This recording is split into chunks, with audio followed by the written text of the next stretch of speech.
album. They haven't paid me for it yet. So the money is still there, right? So now, once I design it, or my studio design it, Yerba Bonilla, or my wife, Marilyn, designs the books, and then what happens is that I get 50% deposit. So that's dedicated to the book. So it's no longer something that I spent from months ago when the wedding was, because typically it's 8 months to a year that they come back before they do a book with me. There's no time limit that they have to do it by X, Y, or Z. However, my contract does state within 2 years, I don't have to hold on to the files anymore. Ask me if I'm holding on to the files. I do. Every last wedding. Ask me if I have the negatives from day one. I do. I would never throw anything away, but to say it's off the hook. After 2 years, they either have bought the raw files, and the only way they could do that is they've done an album already. So they have a 2-year cushion of doing an album, and they do always, right? So, but again, the money is still there. So I get the 50% deposit, and then once the book comes in, the other 50%. So I have money to pay for albums. It's there now. It's kind of a cool thing to do. So that's how I separate myself. I'm always trying to figure out how can I be different. In the beginning, how was I different? Everybody shot 2 1/4. I was 35 millimeter. I think there was maybe 1 or 2 people that I knew that shot 35 millimeter. And you know who they were? They were the cheaper packages. Back then, if you got someone that shot 35 millimeter, it was the cheaper package because the good people were shooting with Hasselblad. They had a crew of 3 or 4. They would bring in lighting.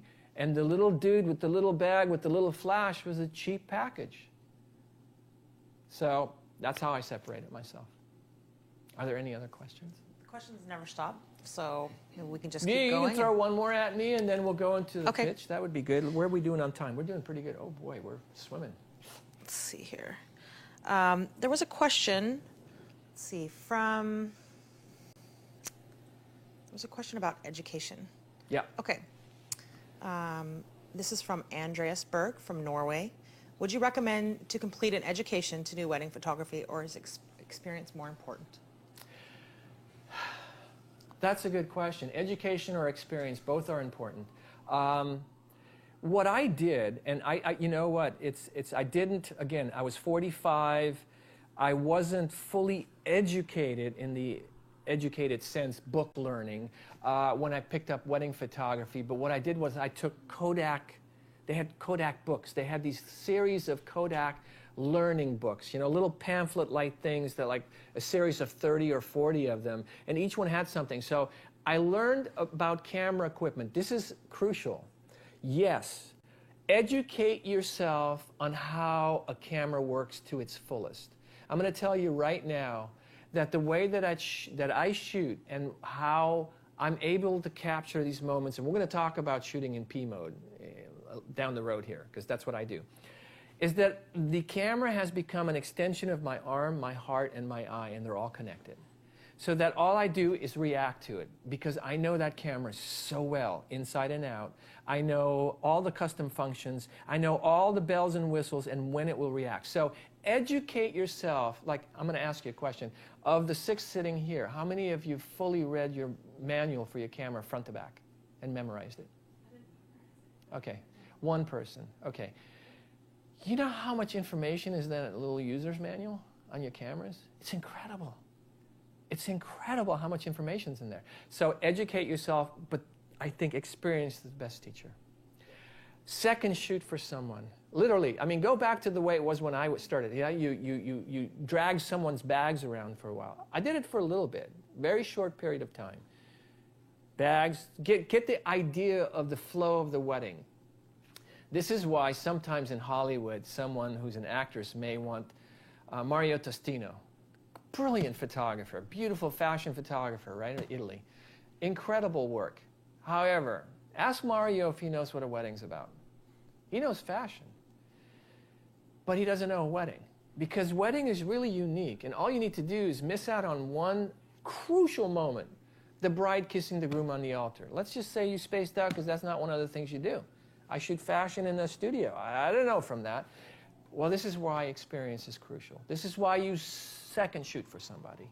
You watch what goes down. What are the important moments? What do people look? And mind you, my clients, while they're interviewing me, I'm interviewing them, unbeknownst to them.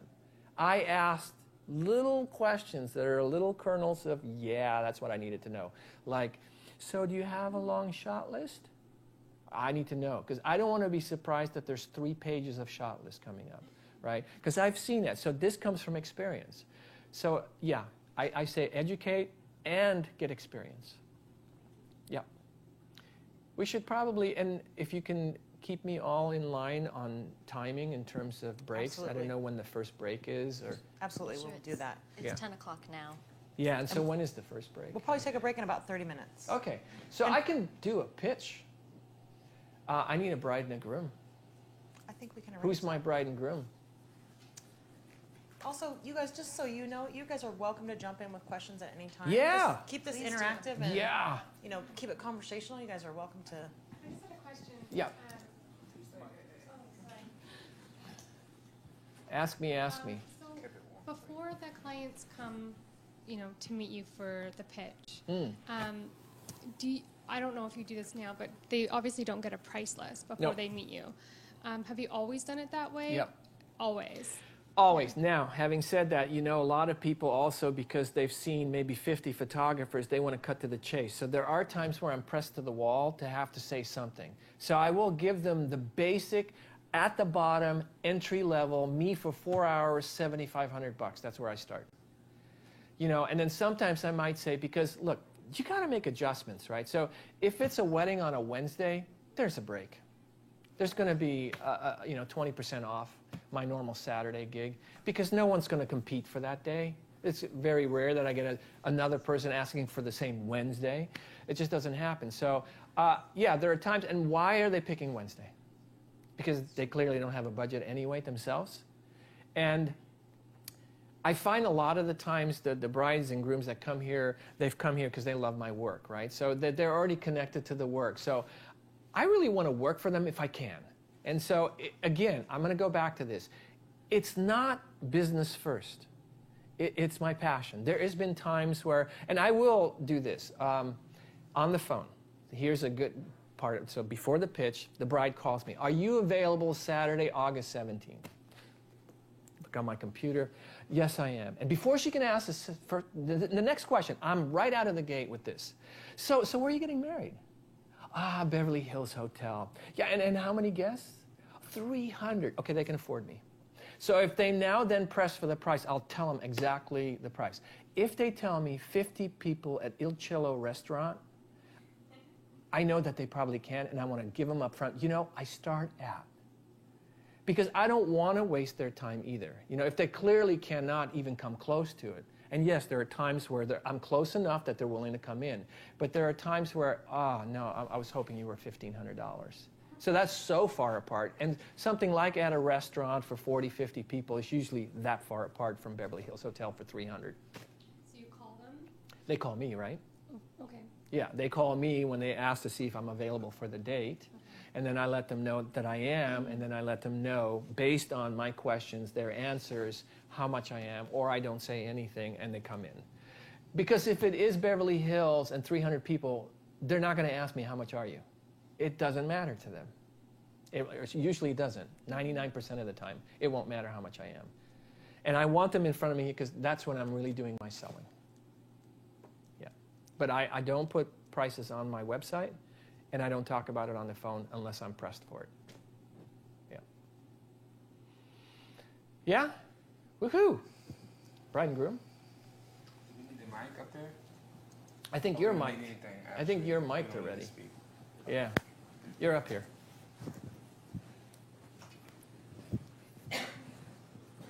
Cool. After you.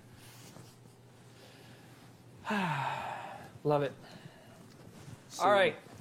We are a celebrity couple. Kanye West and Kim Kardashian. I can see that with your glasses. Thank you.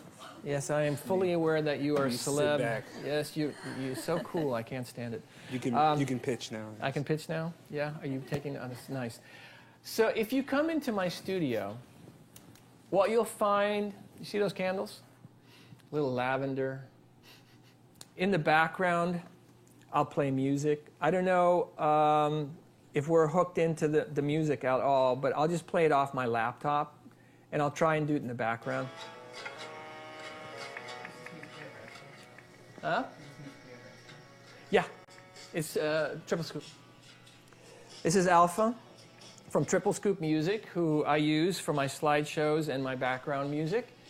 But you come into the studio, and essentially, first thing you smell is lavender, maybe even vanilla. You hear beautiful music in the background. You sit in front of me, there's a bowl of fruit over there. Usually there's napkins out. Would you like some water? And then I start talking while the music's playing. And I talk about the images. So this was actually a moment, right? And the doors opened just far enough so that the light streamed through like this. This is not post-production. I didn't do this in the computer.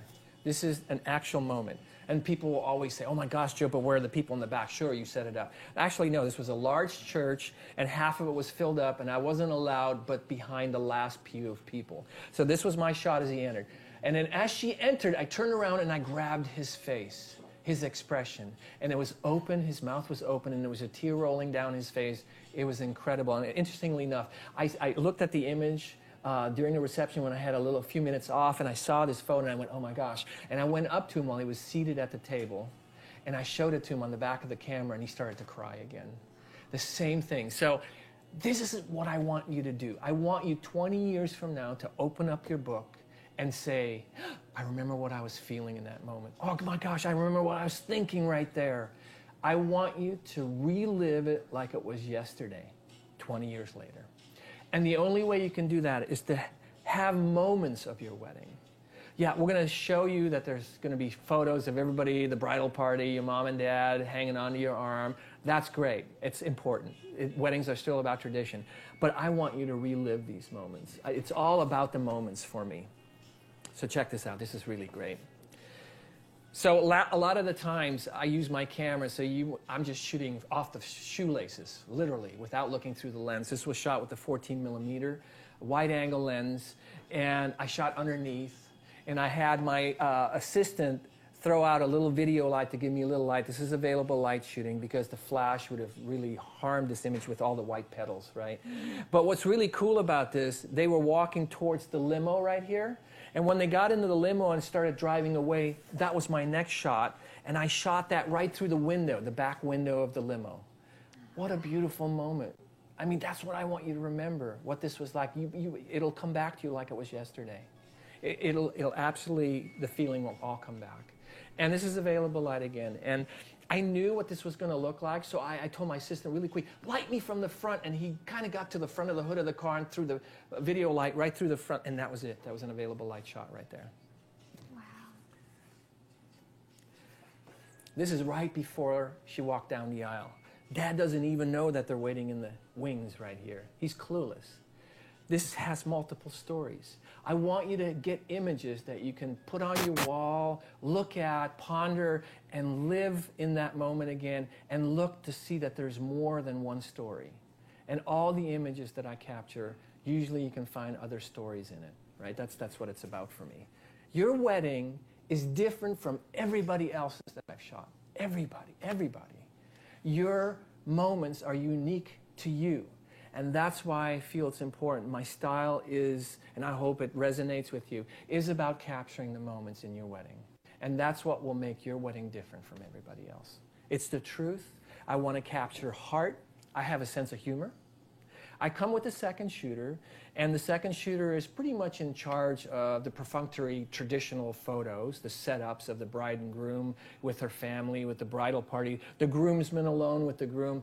Allows me the freedom to capture moments, click like that. So my second shooter here was setting up this shot with the groom and his groomsmen, and someone plopped in the little Yorkie in the middle of it, and I dropped to my knees with my long lens. He was a little shook up by where I pointed the camera, but I promised him that this was going to be a pretty cool shot. And you know, my second shooter got the proper image, but how great is that? It's just like the portraits of the little Yorkie, isn't it? But that's what I'm able to do as the second shooter. So essentially, when I come to your wedding, I am the second shooter, and the persons that I've hired will be the primary shooter. And here's what's good about that. Let's say your Aunt Zelda and Uncle Henry are part of the wedding party, and they see my primary shooter working these things out, and here's this lowly older guy back there with his long lens and just snapping shots and not talking to anybody. They kind of don't pay attention to me. They pay attention to him, right? Because he's in charge, and he'll talk to everybody and set it all up, and, okay, I need you to move a little. So he's communicating with everybody. So they look to him for direction and see that he is the primary photographer. No one pays attention to the shots that I can get that might be moments. Here's one. How about this? This was during their first dance, okay? And really interestingly, this image, I entered in a photo competition, you know, a while back, and it didn't even garner an acknowledgement. They said it was out of focus, it was soft, and you know, we photographers are pretty judgmental about this and very critical about aspects of photography. But I showed it to the bride, and you know what she did when I showed her this photo? She started crying. And I said to her, but why are you crying? And she said, well, because I remember how I was feeling. This was our first dance, and there were 250 people around us on the dance floor, but all I remember, it was just he and I and how we were feeling as husband and wife for the first time. And I said, yes, that is a perfect score for me, because you're going to be my ultimate judge. The images that I capture for you, if I can get you to feel it again, that's what I'm after. That's what I want. Okay? So, do you guys notice that I talk through all of this? Do you notice that music's playing a little bit in the background? Candles. What am I doing? I'm selling them an experience. Think about it. I've got them on their olfactory. Lavender. Visually, feel the print. I even hand them a print to touch and hold. Ooh. They feel the paper. So touch, right? That's really Audio, music's playing in the background. I'm trying to talk, hook them on all the sensory inputs that I can, all at the same time. This is the selling of Joe. This is the selling of an experience. And so I want to engage every sensory input that I can. Taste, you want the fruit. I'll have maybe a plate out.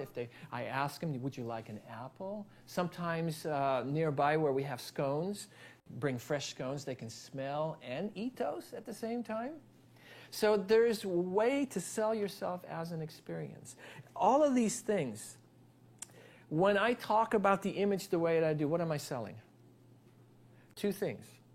Me and how I feel about that image, right? They're getting clearly from me how passionate I am about what I do, because some of these images were 5, 10 years ago. I still feel that way about that image.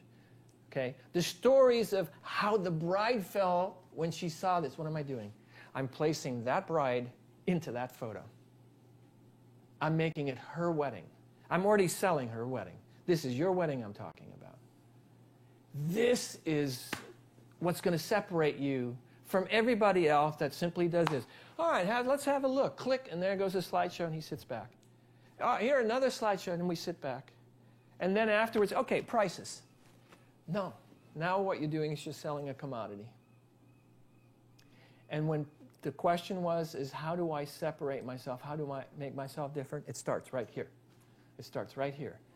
Because ultimately, at the end of it, when they see these images, they see the signature, they see how I talk about it, that's what they want. And they'll buy it. They'll order prints. All of them order prints. Here's a key little thing that you can do. I've been doing it lately because things are so easy to do, these things here, and they're not that costly. Okay. You can actually give them a print. Think about that. Give them one. You do two things with that. You ingratiate yourself to them, right? You give them your favorite photo. Let's say here. Let's say when my bride picks up anything that I have to give her, she comes to the studio, proofs or what have you, I give her an 1114 like this, signed as a gift. First thing she says, oh, that's me? Because she hasn't seen the proofs yet. She hasn't seen anything yet. So this is her first picture that she sees. Yeah, I want you to have it. I just love this photo. A, I'm going to tell her this was hand printed. This is from the negative, from the film that I shot you. It doesn't matter. This could be digital. Let's talk about the digital. I enhanced it a little bit. You know, remember that you had a problem, that you were worried about your skin a little bit? I smoothed it out for you. It's not over the top. I don't